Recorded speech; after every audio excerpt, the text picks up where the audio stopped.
Assalamualaikum warahmatullahi wabarakatuh. Proses keberadaan ruh setelah lepas dari badan, yang intinya seluruh orang soleh diletakkan sambil menunggu kiamat di taman surga, disebut dengan a'la illiyin, di taman surga. Belum lagi dalam surganya, tapi baru taman surga.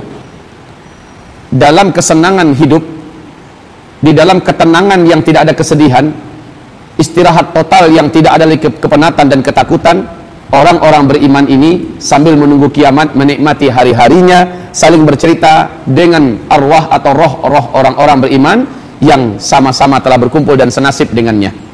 Tidak ada kesedihan, tidak ada yang dipikirkan dari keluarga yang ditinggalkan. Paling-paling sesekali dia ketemu dengan arwah baru datang yang baru saja meninggal dan sama baik nasibnya dengannya. Paling-paling dia tanya, kamu kenal nggak dengan si fulan? Saya kenal, itu anak saya. Bagaimana keadaannya? Dia sekarang begini-begini, waktu saya meninggal dia masih seperti ini. Jadi mendengarkan informasi keluarganya yang meninggal adalah lewat yang baru saja nyusul, kalau kebetulan tetangganya atau kenal dengannya. Selebihnya tidak ada. Tidak ada kerisauan ketika dia tahu bahwa anaknya juga sudah meninggal umpamanya, dan anaknya nggak masuk ke tempat dia, berarti masuknya di asfalas safilin, tempat kedua, yaitu di dalam perut bumi, disiksa sampai hari kiamat, diazab sampai hari kiamat. Kalaulah dia tahu bahwa anaknya, istrinya, atau suaminya, atau kerabatnya ternyata sudah meninggal dan tidak ada di a'la illiyin, dia tidak akan sedih, Pak. Tidak akan sedih. Paling-paling yang keluar dari lisan arwah orang beriman ini adalah, itulah dulu sudah saya ajak agar taat kepada Allah, tapi dia menolak. Sekarang dia diletakkan di tempat hina sambil menunggu kiamat, diazab dan disiksa. Itu yang akan terlontar dari lidah orang beriman di a'la illiyin. Ditunggu di sana itu sampai kiamat sangkakala pertama ditiup oleh malaikat Israfil. Tempat yang kedua di alam barzakh yaitu di asfalas safilin. Nama tempatnya asfalas safilin, kerak yang paling bawah dari dalam perut bumi ini. Sepakat seluruh ulama ahlus sunnah wal jamaah mengatakan, seluruh roh penjahat, roh orang-orang kafir, seluruh orang fasik, seluruh orang munafik, arwah mereka diazab di dalam perut bumi, dikumpulkan di sana, disiksa sampai hari kiamat. Tidak akan diringankan sedikit pun urusannya. Semakin banyak dosa yang dibuat oleh orang yang hidup di dunia, sementara dosa itu mewarisi, dan yang pertama mencontohkan dosa adalah dia yang sedang disiksa, siksaannya makin nambah, Pak. Siksaannya makin nambah. Umpama dia yang pertama membuat barang memabukkan jenisnya whisky. Ketika whisky ini berkembang biak, dosanya mengalir kepada dia. Ketika dia mati, seluruh pendosa-pendosa yang minum whisky ini, dosanya di-copy paste oleh Allah. Kemudian dosa itu ditambahkan kepadanya yang ada di alam kubur, ditambahkan siksaannya, dilipat gandakan. La haula wala quwwata illa billah. Telah sepakat seluruh ulama, mulai dari sahabat, tabi'in, tabi'in, seluruhnya menyatakan, sampai imam mazhab yang 4 sepakat mengatakan menolak adanya azab kubur murtad yang bersangkutan. Mengingkari adanya azab kubur, kafirlah dia, batal kedua syahadatnya bil ijma', secara ijma'. Saat sangkakala pertama ditiupkan, suasana bumi saat itu ditiup persis, Pak. Bapak coba saja lihat, ini sebuah trompet. Bapak masukkan debu-debu ringan ke dalam trompet itu. Saat Bapak tiup, apa yang terjadi dengan debu-debu yang ada di dalam trompet? Saling berhamburan. Pak, maka yang di dalam itu akan saling berhamburan.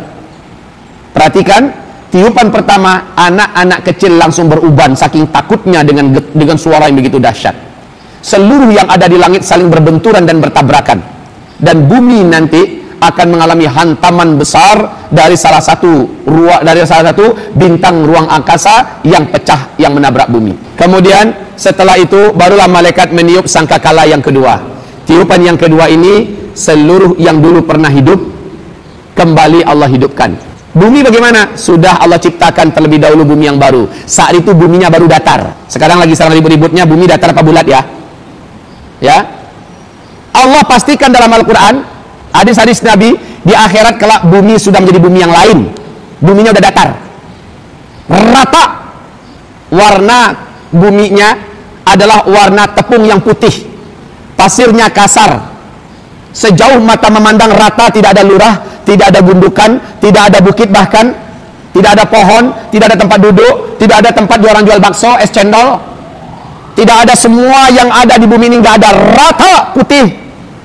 Ibarat Allah, masyiral muslimin yang kami muliakan, setelah 40 tahun seluruhnya kembali dibangkitkan. Seluruhnya kembali dibangkitkan. Nah, kondisi ketika manusia dibangkitkan oryanan, seluruhnya telanjang bulat. Bunda Aisyah bertanya, ya Rasul, laki-laki wanita telanjang bulat? Iya. Akan dikumpulkan di satu tempat yang sama dan kalian telanjang bulat? Ya Rasulullah, apa enggak saling ngelihat itu ke yang lain? Apa enggak saling terangsang dengan syahwat dan nafsunya masing-masing ke yang lain? Apa kata Rasulullah? Hai Aisyah, al-amru yauma idzin asyad min ayyanzura ba'duhum aurata ba'din. Hai Aisyah, pada hari itu kesibukan manusia dengan dirinya sendiri-sendiri lebihlah hebat daripada sibuk memperhatikan orang lain. Saking sibuknya orang ketika itu, Pak, buka surat Al-Mu'minun, surat yang ke-23 ayat 101. Tafadhol, dibuka. A'udzu billahi minasyaitonir rajim. Fa idza nufikha fis-sur fala ansaba bainahum yawma idzin wala yatasaalun.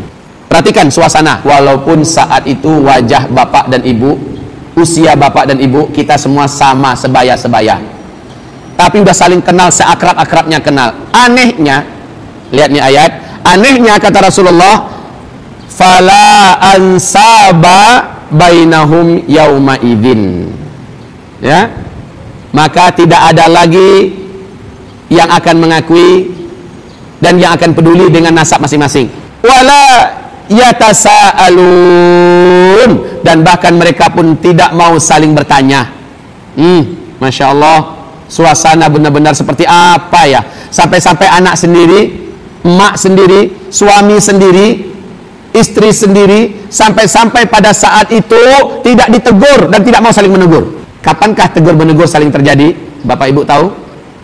Ketika mana timbangan amal sudah dipasang, orang mulai ditimbang, ketahuan mana yang kurang amal masing-masing. Nah, baru saat itu baru mencari keluarga yang dulu pernah.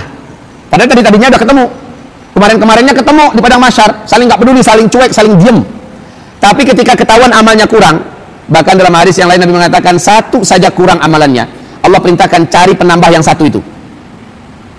Maka dia pun mencari dengan susah payah, seluruh padang mahsyar dicari, akhirnya ketemu dengan emaknya. Baru mulai nyapa, mak. Si emak melihat kepada anaknya, mau apain teh? Gitu loh Bu, mau apain teh? Ngapain sini? Saking takutnya si emak dituntut oleh si anak. Padahal si anak minta, berbagilah sedikit dari kesolehan mak, dari pahala mak yang ada, supaya amalan saya bisa menutupkan diri saya tidak diazab. Apa kata si emak nanti ketika tahu niat anaknya begitu? Sorry ya, gimana kalau nanti saya yang ditimbang, amal saya juga kurang, dan udah saya bagi sama ente, nanti siapa yang akan bagi ke saya? Udah nggak mau. Saat itu egois abis Pak. Maka kata Rasulullah, 3 keadaan pada hari kiamat, orang betul-betul super egois, tidak akan peduli dengan siapapun dan tidak mau kenal dengan siapapun, tidak mau diajak bicara oleh siapapun, dan tidak akan mau menatap melihat siapapun. 3 keadaan itu adalah, pertama, ketika sedang dihisap, kedua, ketika sedang ditimbang, yang ketiga, ketika sedang di atas titian. Selanjutnya, semua yang pernah mati dibangkitkan kembali. Ayam akan dibangkitkan kembali, burung akan dibangkitkan kembali, kerbau, sapi akan dibangkitkan kembali. Yang mana-mana binatang yang akan dibangkitkan, khusus yang ada urusan kezaliman di dunia, dibangkitkan kembali. Seekor ayam disambar oleh seekor elang, lalu ayam ini dicabik-cabik tubuhnya dalam keadaan hidup-hidup, dibagi-bagikan pada anak-anak elang. Ayam ini dibangkitkan nanti pada hari kiamat dan elangnya. Lalu ayam diberikan oleh Allah kekuatan dan power yang menyebabkan elang ini bisa dibalasi, dicabik-cabik, kemudian setelah itu kedua-duanya dijadikan debu kembali. Pas orang kafir melihat kejadian itu, mereka langsung menangis dan minta kepada Allah agar mereka diperlakukan seperti hal itu, lalu dijadikan tanah dan debu. Kata Allah, ikhsa'u fiha. Diam kalian. Pada hari ini tidak ada permohonan. Kaum muslimin, bapak-bapak, ibu-ibu yang kami muliakan, semua yang pernah mati dihidupkan kembali. Coba firman Allah dibuka berikut ini, surat Al-Mujadalah ayat yang ke-6. A'udzu billahi minasyaitonir rajim. Bismillahirrahmanirrahim. Yauma yab'atsuhumullahu jami'an fayunabbi'uhum bima 'amilu ahsahu Allahu wa nasuhu wallahu ala kulli syai'in syahid. Allahumma irhamna bil Quran. Pada hari itu semua yang dulu pernah kami hidupkan, kami bangkitkan seluruhnya. Yang pernah Allah hidupkan, Allah bangkitkan. Jadi yang suka nyiksa hewan, hewan apa yang dulu siksa? Tangkap capung, lalu dicopot sayapnya, dilepaskan pantatnya, dilepaskan dicongkel biji matanya, akan Allah perintahkan balas. Ingatkan anak-anak kita masing-masing dengan perkara ini, Pak. Sedangkan sesama binatang saja suruh balas. Balas. Makanya Nabi melarang, jangan kamu biarkan kucing kamu tangkap, lalu kamu sekap, lalu kamu tidak kasih makan, tidak kamu kasih minum. Karena dulu kata Rasul, ada yang menyekap seekor kucing. Kemudian kucing itu tidak dikasih makannya, tidak dikasihnya minum. Matilah kucing itu di dalam kandang, di dalam penyekapannya. Allah masukkan orang tersebut ke dalam neraka. La haula wala quwata illa billah. Fayunabbi'uhum bima 'amilu. Semua yang pernah hidup di muka bumi, jin dan manusia dibangkitkan. Lalu mereka ditanya, apa yang mereka sudah buat, nanti diminta pertanggungjawabannya. Ahsahullah wa nasuh. Semua yang sudah kita buat di dunia ini Allah hitung semua, Pak. Berapa lama kita di depan handphone, apa yang kita tonton di handphone, main game, berapa habis waktu kita main game di handphone, berapa pulsa kita habis untuk nonton YouTube di handphone. Ahsahullah wa nasuh. Mereka sudah lupakan semua, tapi Allah tidak ada yang dilupakannya. Makanya orang pada hari kiamat nanti berkata, ma li hadzal kitab la yatruku saghiratan wala kabiratan illa ahsaha. Onde-mande. Kitab A yang ada ini, kitab apa ini? Tidaklah amalan saya yang kecil dulu di dunia atau amalan besar, melainkan seluruhnya tertulis lengkap di dalam kitab ini. Ibarallah, ma'asyiral muslimin, wallahu ala kulli syai'in syahid. Syahid Allah Subhanahu wa taala, segala sesuatu Maha mengetahui. Ujung ekor kita, Pak, ujung ekor kita yang paling kecil disebut dengan ajbudz dzanab. Disebut dengan ajbudz dzanab. Ini dijadikan oleh Allah Subhanahu wa taala sebagai pusat penyimpanan seluruh data dan memori hidup seorang manusia. Dan subhanallah, telah diuji cobakan, dihancurkan dengan apapun, tidak bisa hancur, Pak. Dia semacam ujung beras. Bu, umpamanya orang kita bakar sehangus-hangusnya sampai jadi tepung, Pak, orang itu. Ada kalau Bapak saring, tepungnya berterbangan, saking tipisnya, halusnya, akan tertinggal satu, Pak. Bu, dan satu ini tergantung warnanya. Ada yang warnanya hitam, ada yang warnanya keruh, ada yang warnanya bening, ada warnanya putih bersih. Tergantung bagaimana orang ini hidup di dunia.